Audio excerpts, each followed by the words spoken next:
Indonesia diprediksi menggila dengan 3 pemain baru ini.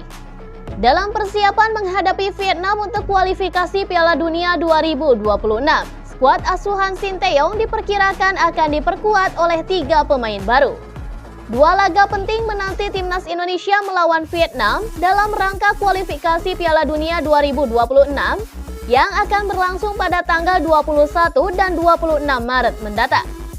Setelah melakoni 2 pertandingan awal di grup F putaran kedua, tim berjuluk Garuda mencatat hasil kurang memuaskan dengan 1 kekalahan dan 1 hasil seri.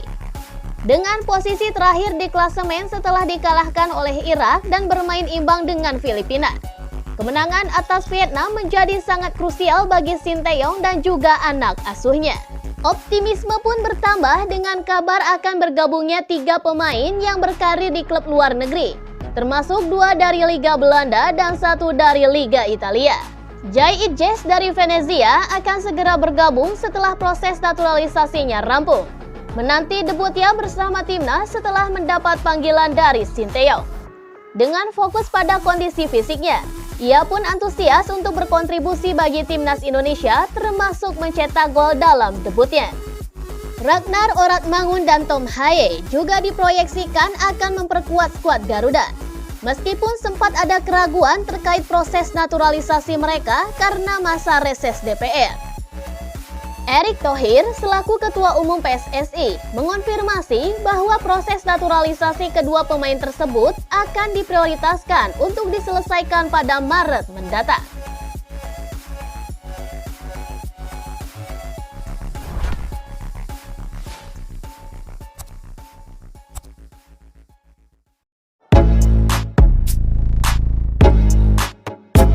Dukung Timnas U23 Indonesia, PT LIP minta PSSI hapus aturan ini.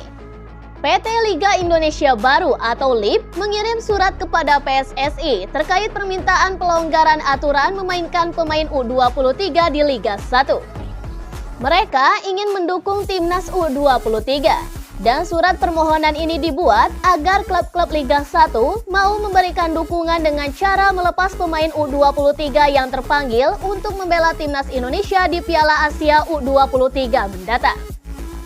Jelang bergulirnya Piala Asia U23 2024 Qatar, sejumlah klub Liga 1 merasa keberatan apabila harus melepas pemain untuk bergabung bersama timnas U23. Dan beberapa klub mengaku membutuhkan para pemain berusia U23 untuk menjaga kedalaman skuad di Liga 1 yang memasuki fase menentukan. Klub Liga 1 sangat berat melepas pemain U23 karena persaingan di kompetisi domestik menuju fase Championship Series maupun menghindari zona degradasi. Menyikapi kegusaran yang ada, PT LIP pun mengirim surat kepada PSSI dan meminta adanya relaksasi regulasi pemain U23 di Liga 1. Hal ini disampaikan melalui surat bernomor 236 LIP-2/2024. Dan LIP meminta sedikit kelonggaran terhadap penerapan pasal 22 ayat 3 regulasi kompetisi BRI Liga 1. LIP memohon untuk dilakukan amandemen pada pasal 22 ayat 3 regulasi kompetisi BRI Liga 1 terkait kewajiban memainkan minimal 1 orang pemain U23 WNI dalam starting 11 selama minimum 45 menit. Demikian isi surat permohonan itu dikutip dari situs LIP.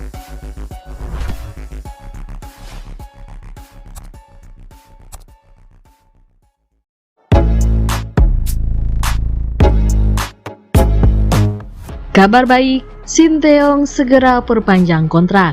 Sinteyong yang awalnya dirumorkan jadi kandidat pelatih baru 2 timnas yakni Cina dan Korea Selatan, kini telah terlampar dari persaingan.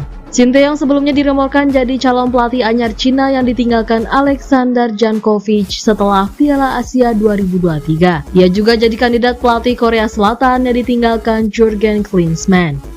Namun kini Sinteyong sudah terlampar dari persaingan kandidat 2 tim tersebut yang jadi kabar baik buat PSSI dan Timnas Indonesia.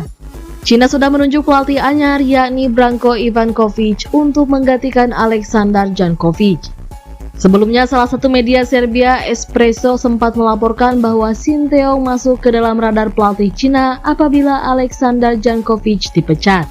Pada akhirnya rumor tersebut tak tepat. CFA telah lebih dulu memperkenalkan Branko Ivankovic. Sementara itu, Sinteyong juga sudah terlempar dari kandidat kuat pelatih timnas Korea Selatan.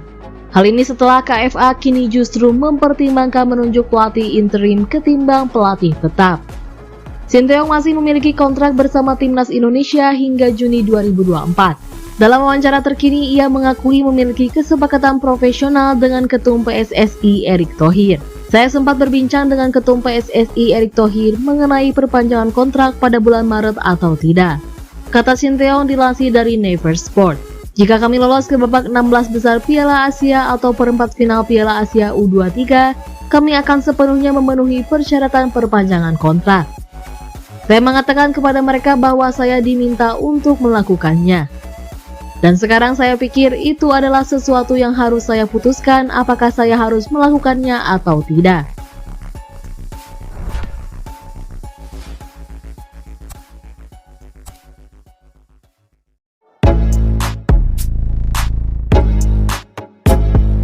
Pengakuan Marcelino Ferdinand soal timnas Indonesia saat ini. Gelandang timnas Indonesia Marcelino Ferdinand bicara tentang perkembangan skuad Garuda yang menuju tren positif.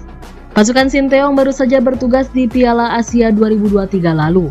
Masuk dalam grup neraka bersama Irak, Vietnam, dan Jepang, Indonesia sukses melaju ke babak 16 besar. Menariknya, Shin butuh waktu hingga 4 tahun untuk membangun fondasi yang kuat. Terbukti kerja kerasnya mulai terbayar dengan penampilan apik timnas di ajang bergengsi di kawasan Asia tersebut. Terdekat, semua pemain akan berkumpul untuk putaran kedua kualifikasi Piala Dunia 2026 zona Asia bulan Maret. Mereka siap menantang lawan yang lebih kuat dan tak gentar untuk bertarung. Mungkin kita tidak pantang menyerah, kita terus berjuang.